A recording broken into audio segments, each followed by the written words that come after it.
आज अमेरिका की सड़कों पर पेट्रोल की कीमतें तेजी से बढ़ रही हैं, जो ट्रंप के लिए मुसीबत है।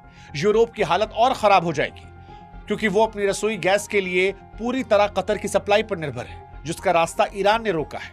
इसके कारण यूरोप की फैक्ट्रियां बंद हो सकती हैं और आम लोगों के बिजली के बिल दोगुने हो जाएंगे। इजराइल के लिए भी ये लड़ाई अब जीने मरने की वजह बन जाएगी, क्योंकि ईरान ने समंदर के रास्ते बंद करने के साथ साथ मिसाइलों से घेराबंदी भी शुरू कर दी है। लेकिन सवाल यहां पर इजराइल अमेरिका वर्सेस ईरान से कहीं ज्यादा भारत को लेकर, क्योंकि ये तो आपस में लड़ मर रहे हैं। हो सकता है एक दूसरे पर न्यूक्लियर अटैक करके एक दूसरे खत्म कर दे।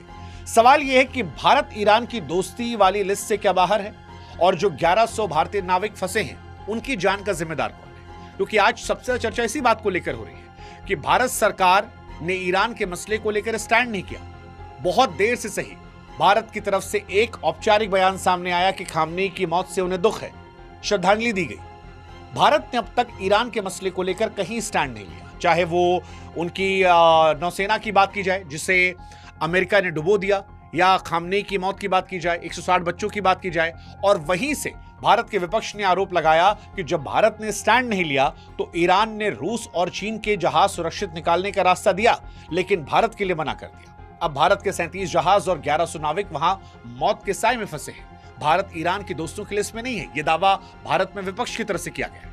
अब देखिए, यहां समझना यह जरूरी है कि ईरान कागजों पर भारत को आज भी दोस्त कहता है, लेकिन समंदर की लहरों पर जो हो रहा है और युद्ध के दौरान जो चल रहा है वो अलग कहानियां बयां कर रहा है। अगर हम दोस्त हैं तो हमारे जहाजों को हरी झंडी मिलने के लिए लाइन क्यों लगी है? कैप्टन आशीष कुमार, दिलीप सिंह की मौत पर ईरान ये कह सकता है कि जहाज के झंडे को निशाना बनाया, ना कि भारतीय नाविकों को।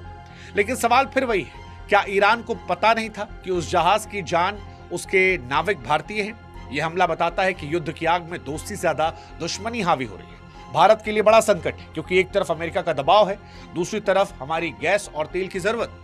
कुल मिलाकर हजारों भारतीय नाविक इस वक्त समंदर के उस पार जोखिम में हैं और उनकी सुरक्षा पर एक बड़ा सवालिया निशान है। हालांकि कुछ मीडिया रिपोर्ट ये भी कह रही है कि ईरान ने रास्ता केवल अमेरिका, इजराइल और यूरोपीय देशों के लिए बंद किया है, बाकी दुनिया के लिए उसने बंद नहीं किया है।